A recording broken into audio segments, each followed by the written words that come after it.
दुधाच्या भावासाठी काँग्रेस आंदोलन करताय, थेट जाऊया। आपले विधानसभेचे अध्यक्ष त्यांनी सुद्धा राजीनामा द्यावा ही मागणी शेतकऱ्याच्या वतीने करण्यात येत आहे। राजीनामा द्या, राजीनामा द्या, राजीनामा द्या, राजीनामा द्या। अरे या सरकारचं करायचं काय? या सरकारचं करायचं काय? दुधाला 40 रुपये भाव न देणाऱ्या सरकारचा, दूध मुक्ती आयात करणाऱ्या या केंद्र सरकारचा कोण म्हणतो देत नाही? दुधाला 40 रुपये भाव न देणाऱ्या सरकारचा, अरे या सरकारचं करायचं काय? या सरकारचं करायचं काय? अरे कमी देणाऱ्या सरकारचं करायचं काय?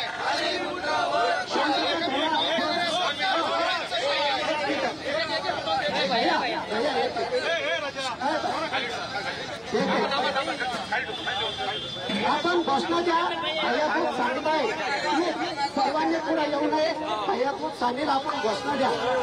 आपण पाठीमागे व्हा, सगळे चॅनलमध्ये दिसणार आहे। धिक्कार असो, धिक्कार असो, धिक्कार असो, धिक्कार असो, या सरकारचं करायचं काय? दुधाला भाव मिळालाच पाहिजे, मागवा, मागवा, मिळालाच पाहिजे। सगळ्या टीममध्ये दिसणार आहे, प्लीज आपण मागवा। आपल्याला दुधाला कमी भाव देणाऱ्या सरकारचा, दुधाला कमी भाव देणाऱ्या सरकारचा सरकारचं करायचं काय? या सरकारचं करायचं काय? कोण म्हणतो देत नाही? कोण म्हणतो देत नाही? दुधाला 40 रुपये भाव न देणाऱ्या सरकारचा, दुधाला 40 रुपये भाव न देणाऱ्या सरकारचा दुसरं घ्या आणि हळू होता, हळू होता, हळू दुसरं घ्या। आपण मागं मागं थांबा ना, कृपया।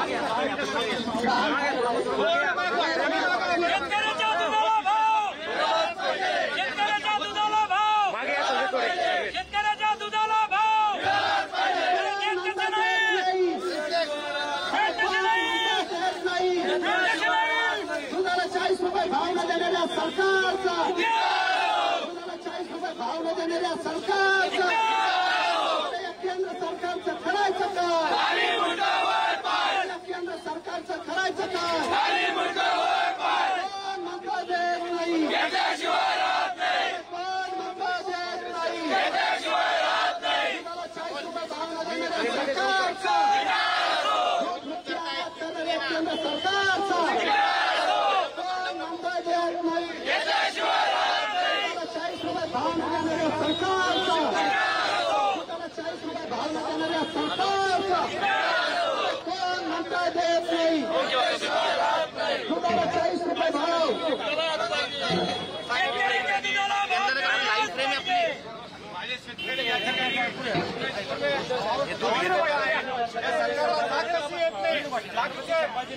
दरवाढ होत आहे, भाव का वाढत नाहीये? 40 रुपये भाव दिला पाहिजे।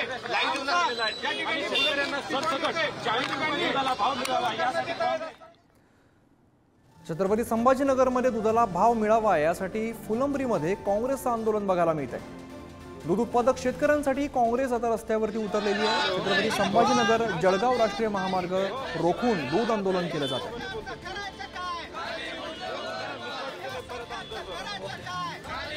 सचिन जिरे आमचे प्रतिनिधी अधिकची माहिती देत आहेत। सचिन, दुधाला भाव मिळावा यासाठी फुलंब्रीमध्ये काँग्रेसचं आता मोठं आंदोलन बघायला मिळतंय, काय अधिकची माहिती आहे? नक्कीच आपण पाहू शकतो की या ठिकाणी आत्ताच आंदोलन झालेलं आहे। आंदोलन अशा पद्धतीने दूध हे रस्त्यावरती फेकण्यात आलेलं आहे।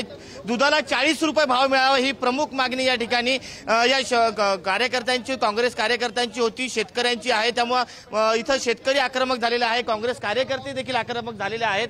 आणि या ठिकाणी आपण जर पाहिलं तर हा रस्ता आहे, हा रस्ता अडवण्यात आलेला आहे या मागणीसाठी। आणि दुसरीकडे आपण पाहू शकतो की अशा तुम्ही आता आंदोलन करताय, आंदोलनाच्या 40 रुपये भाव आम्हाला या ठिकाणी मिळणं फार गरजेचं आहे। तुम्ही आता खासदार कल्याण काळे साहेबांनी लोकसभेमध्ये या ठिकाणी प्रश्न उपस्थित केला होता की बाहेर देशातून पावडर आयात होते आणि आपण आपल्या देशामध्ये इतकं मोठ्या प्रमाणात उत्पन्न असताना सुद्धा आपल्याला यामुळे शेतकऱ्याला कमी भाव मिळतोय आणि आज शेतकरी दुधाचे उत्पादक हाल झालेले. आम्हाला शेतकऱ्यांना 40 रुपयापेक्षा जास्त प्रति लिटर भाव आम्हाला मिळाला पाहिजे. आपण पाहिलं या ठिकाणी अजूनही काही कार्यकर्ते आहेत ते आक्रमक झालेले आहेत. काय तुमची प्रमुख मागणी आहे? साहेब, आम्हाला 40 रुपये सरसकट भाव लिटर प्रमाणे भेटला पाहिजे. आणि हे जे त्यांनी अनुदानाचा विषय मांडलाय की 5 रुपये, हे काही नाही, हे खोटं आहे, साफ खोटे. उद्योगपतीचे त्या ठिकाणी 60-60 हजार करोड रुपये त्या ठिकाणी माफ करताय. आमचं 5-10 रुपये सुद्धा ते वाढू शकत नाहीये. या सरकारचा निषेध असला पाहिजे. आम्ही पुढच्या महिन्यामध्ये जर सरकारला जाग जर नाही आली, तुम्हाला इंटिमेट करतो की या ठिकाणी तुम्ही लवकरात लवकर 40 रुपये सरसकट भाव द्या. अन्यथा आम्ही या ठिकाणी मंत्रालयामध्ये पुढच्या महिने तीव्र आंदोलन या ठिकाणी छेडणार आहोत. काय तुमची निश्चित सचिन, एकंदर तीव्र संताप या ठिकाणी आंदोलकांचा बघायला मिळतो. धन्यवाद या सगळ्या सविस्तर माहितीसाठी.